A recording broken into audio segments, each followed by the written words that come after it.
Lo dijo en la primera hora.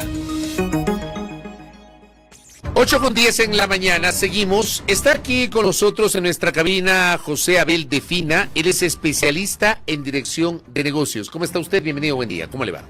Buenos días, Fabricio, y buenos días a toda su estimada audiencia. Gracias a usted por la gentileza. A ver, el 8 de diciembre pasado, el presidente de la República la semana pasada publicó un hilo en su cuenta de X con el título "Estamos haciendo posible lo que parecía imposible y no podemos detenernos ahora". Entonces dice, salvamos la dolarización, habla de algunas decisiones que han adoptado para dinamizar la economía, dice, estamos vendiendo más al mundo, hay un incremento del 7,1 de los ingresos petroleros, hay un crecimiento sostenido en ventas, recuperamos la banca pública, hay un récord de depósitos en la banca privada, hay un récord de ventas que nos dejó el denominado Black Friday en noviembre.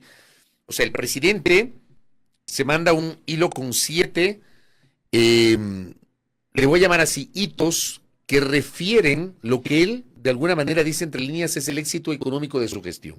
Yo le pregunto si es así, si la política económica de Daniel Noboa ha sido exitosa o hay bemoles que hay que destacar y hay que ponerlos en el análisis en blanco y negro, José Abel. Cuando miramos la situación económica del país, se suele mirar al crecimiento de lo que se llama el Producto Interno Bruto, ¿no?, que es el tamaño de la economía, y la expectativa para este año es que tengamos un decrecimiento, ¿sí? Yo estimo que eso estará entre el 0 y el 2%, negativo, ¿verdad? Pero ¿dónde está realmente el impacto de la actividad del gobierno? Está en la creación de empleo. Y como mencionaba su anterior invitado, esa creación de empleo no ha sido posible en este gobierno, no es un problema solo de este gobierno, pero no vemos que hay una vuelta sobre esto, no veo que hay una vuelta sobre cuáles son los motores del desarrollo, cuál es el propósito del país y cómo se crean empleos y cómo nos volvemos más productivos para lograr esto que todos aspiramos, que es que los ingresos de las familias aumenten. En ese sentido, le doy un ejemplo, cuando hablamos del incremento de la liquidez en los bancos, esa es una cuestión que puede significar que los bancos están más sólidos, pero también significa que hay peores expectativas en cuanto a la economía. Cuando usted no tiene la seguridad de que va a tener los ingresos el año que viene, lo que hace es guardar el dinero, ¿verdad? Lo guarda en la casa o lo guarda en un banco. Entonces el incremento de la liquidez, que es mencionado como un hito, como un logro, más bien es un síntoma de la enfermedad que estamos viviendo, de esta situación de crisis económica ya de algunos años, este estancamiento que vivimos, más esta recesión por estos eventos que han venido ocurriendo, el tema de la delincuencia, el tema de los apagones, el tema del sobreendeudamiento que empezó en el año 2022 después de la pandemia. Entonces, hay síntomas o hay hitos que menciona el presidente que en realidad cuando tú lo miras en el contexto y con el objetivo de que los ingresos de las familias mejoren, realmente no son todo lo bueno que se promueve o que se dice, ¿verdad? Cuando el presidente dice salvamos la dolarización, eso también ha sostenido en alguna entrevista la semana anterior el ministro de Economía y Finanzas, Juan Carlos Vegas, se lo dijo a la periodista Verónica Larrea en Radio Sucesos, y esto generó mucha discusión, porque él decía que las cifras con las que recibió el gobierno del presidente Noboa el país no eran las que en la transición les había proporcionado el gobierno saliente del presidente Guillermo Lasso, y que tuvieron que adoptar medidas para defender la dolarización. Pero él dice, la dolarización estuvo en riesgo. Ayer le pregunté a Marco Flores, exministro de Economía, lo mismo, y él decía que no es así, que no hay tal. Yo le pregunto a usted si considera que había un riesgo para la dolarización de la economía en algún momento. El riesgo de la dolarización para la economía viene ¿cuándo se produce? Cuando el Estado es incapaz de pagar los sueldos. Si el Estado es incapaz de pagar los sueldos, eso podría generar una reacción por parte de los empleados públicos y eso podría hacer caer al gobierno. Entonces, un gobierno que no puede pagar sueldos, ¿cuál tentación tiene? Tiene la tentación de salir de la dolarización para poder cumplir con sus obligaciones. Para poder emitir moneda. Claro, yo creo que un gobierno que nos saque de la dolarización y se iría a la casa muchísimo más rápido que si deja de pagar un mes de sueldo. Digo, no espero que suceda, pero si sucede eso, le pregunto a los empleados públicos, ¿qué prefieren? ¿Desdolarizar la economía o que les paguen el sueldo? Yo creo que la mayoría de ellos dirían, prefiero esperarme, pero prefiero que mi ingreso siga valiendo en dólares y que no se deprecie con una moneda que no tenemos la seguridad de que va a pasar. Aquí también hay otra discusión. Entonces, no hay tal riesgo de la dolarización, salvo por motivos políticos. ¿A qué se refiere? A que el gobierno no quiera ser impopular, ¿verdad? Lo que decía hace un momento, no quiera ser impopular, no quiera que tener una explosión social, y para hacerlo comience a imprimir dinero o salga de la recesión para producir dinero para dar esos ingresos. Claro, pero eso sería, digamos... Más grave es todavía desdolarizar. Por supuesto. Pero, a ver, y le pregunto si la reserva monetaria internacional es el sustento de la dolarización, porque digamos, del monto que tengamos en reserva, se supone eso permite apuntalar la dolarización, y por eso algunos, sobre todo con pensamiento un poquito más ortodoxo, dicen no hay que tocar las reservas porque eso es lo que sustenta la dolarización, no hay que meterse con esa plata. Lo que sustenta las reservas es precisamente la capacidad del Estado para cumplir con sus obligaciones. Entonces, ¿qué obligaciones? Las obligaciones hacia el exterior y también la capacidad de cumplir con los pagos hacia el exterior. Entonces, en la medida de eso, lo que se busca es que el Estado no esté en una situación en que no pueda cumplir obligaciones. Tener una reserva adecuada es importante también para, pues, cuando suceden situaciones de crisis, esas situaciones de crisis puedan solventarse con esos recursos, ¿verdad? Pero hay la cuestión de... Es importante tener las reservas y tener un país estancado que no crece a más del 2% y en el cual cada vez las familias ecuatorianas son más pobres. En ese sentido, hay que ser capaz de hacer ambas cosas. No podemos tener un país, un Estado disfuncional que tiene superávit en el presupuesto, que tiene reservas, pero que no nos da una situación de crecimiento para la economía en el próximo año 2025 yendo para adelante. Hay un reporte que publicó ayer nomás Diario El Universo, entre otros medios, que cita a la CEPAL, que es la Comisión Económica para América Latina y el Caribe. Dice que la economía de Ecuador crecerá 0,8% en 2024, es una nueva estimación.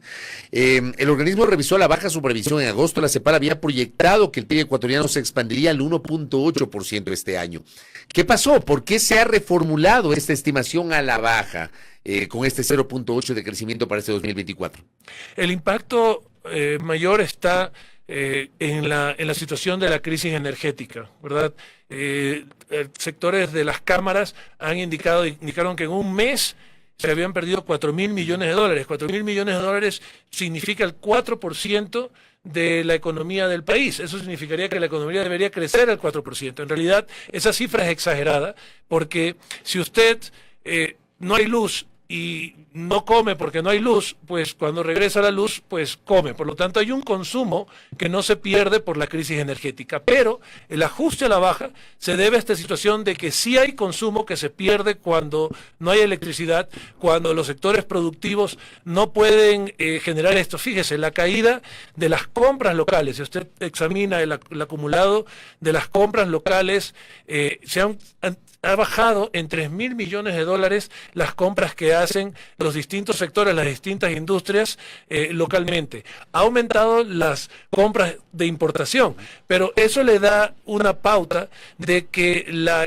economía, la actividad empresarial está sentida, el consumo está sentido por esta situación de crisis, pero también por esta restricción que ha hecho el gobierno en cuanto al gasto público. Hoy por hoy el gobierno tiene un superávit de alrededor de 3.000 millones de dólares que va a reducirse obviamente por los pagos del décimo, pero esa situación que tiene el gobierno de superávit significa también una contracción en el consumo para la economía. Entonces, el ajuste hacia abajo se debe a un menor consumo, menor gasto del gobierno, y se debe a esta situación de crisis energética que hace que tanto el Fondo Monetario Internacional como la CEPAL, como los demás organismos internacionales ajusten a la baja y hasta en negativo el crecimiento del país este año. Esa disminución del consumo, le pregunto, ¿tiene que ver con la falta de trabajo, la falta de poder adquisitivo, este elemento que ha mencionado usted respecto de la falta de inversión pública, o también tiene que ver con el aumento del IVA que está vigente desde mayo pasado?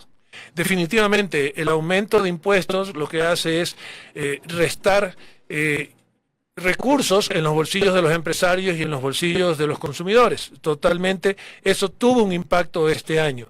Pero el Estado necesitaba eso para poder cubrir su déficit. Ahora, ¿dónde es más productivo el dinero? ¿En las manos del Estado o en las manos de los privados? Yo creo que definitivamente en las manos de los privados. Este gobierno, me parece que a diferencia del presidente, del gobierno del presidente Lasso, este gobierno tiene la idea de que el Estado no debe ser un Estado pequeño, sino que tiene que ser un Estado con poder, pivotante, capaz de ser relevante. Y también, pues, eso tiene un impacto político. ¿Y eso cómo se expresa? Tener impacto político. Lo que usted dice que este gobierno tiene una visión distinta respecto al tamaño del Estado, ¿en qué se expresa, por ejemplo?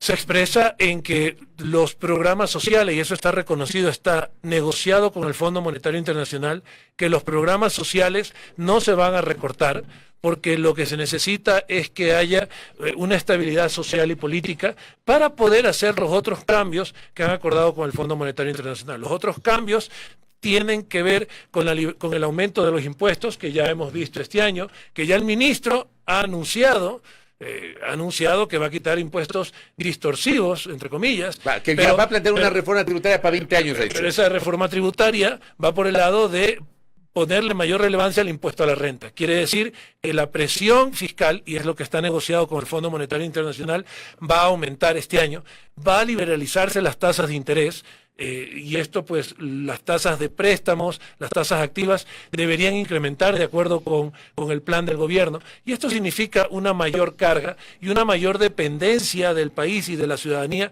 con respecto a un gobierno que va a tener muchos más recursos para ser relevante. ¿Usted está de acuerdo con una liberalización de la tasa de interés que al momento tiene, digamos, un techo?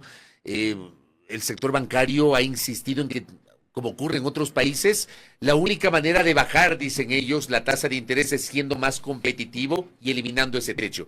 ¿Usted cree que es necesaria esa liberalización de las tasas?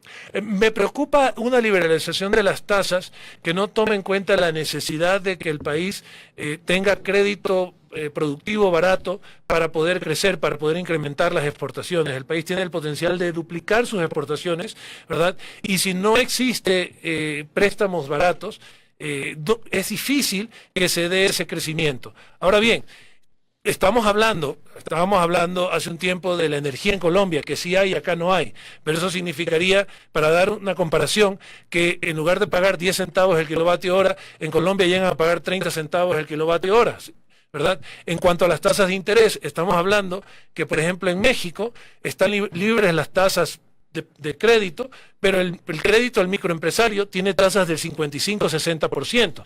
Entonces, me preocupa que en una situación de liberar las tasas de interés no haya la suficiente competencia en el sistema financiero, no haya quien le compita al sistema financiero, no hay un banco de desarrollo que le compita al sistema financiero para obligarle a que baje las tasas y que esas tasas no se disparen como sucede en México.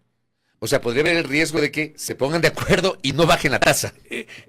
Claro, legalmente no deben ponerse de acuerdo. Claro, digo legalmente. Pero se guiñan el ojo. A eso me refiero, claro. Se guiñan el ojo, lo mismo que sucede con las operadoras de telefonía celular, ¿verdad? No se ponen de acuerdo en cuánto van a cobrar, pero ninguna de ellas compite en precios realmente porque se guiñan el ojo, pues sin decírselo, ¿verdad? Lo mismo puede pasar con el sistema financiero. Y con esto cierro, perspectivas para el próximo año. Tomando en cuenta que la campaña está a la vuelta de la esquina, tendremos 2 procesos electorales, una primera vuelta el 9 de febrero, una eventual segunda vuelta el 13 de febrero, nueva asamblea el 14 de mayo, nuevo gobierno el 24 de mayo. Depende, ¿no? Depende del resultado político, lo que tengamos. Si el resultado político va en la línea del actual gobierno, lo que esperaría es que este plan, de acuerdo con el Fondo Monetario Internacional, en el cual el país va a ser más pobre, los ecuatorianos vamos a ser más pobres, pero vamos a tener una economía más estable, se lleve a cabo. Si gana alguna de las otras alternativas, ¿verdad? Si gana la alternativa habría que ver de Luisa González, habría que ver qué pasa con esos acuerdos y cuál es el nuevo planteamiento. Hoy por hoy ya no tenemos el recurso que teníamos antes del endeudamiento con China. China ya no presta, por lo tanto, habría que preguntarle a la candidata de dónde van a venir los recursos para promover el crecimiento en el año 2025. El año 2025, como sucedió en la pandemia con el año 2021, es un año de rebote, vamos a rebotar, esta economía dolarizada va a rebotar, pero no nos va a sacar del gran problema que tenemos, que es el resultado de que tengamos 82% de los jóvenes del país con trabajo no adecuado, que es que crecemos a tan solo el 2% y nuestra inflación es el 2% y nuestra población crece. Este país necesita crecer a tasas del 6-8% anual y tanto el candidato presidente como los otros candidatos tienen que decirnos cómo vamos a salir de este estancamiento y cómo vamos a realmente crecer en los próximos años. Correcto, José Abel, gracias por el tiempo y por su análisis. Encantado, Fabricio. Gracias a nuestro invitado, José Abel Define, especialista en dirección de negocios, con una panorámica, una mirada crítica sobre lo que pasa con la economía. Primera plana. Todas las noticias, todas las voces.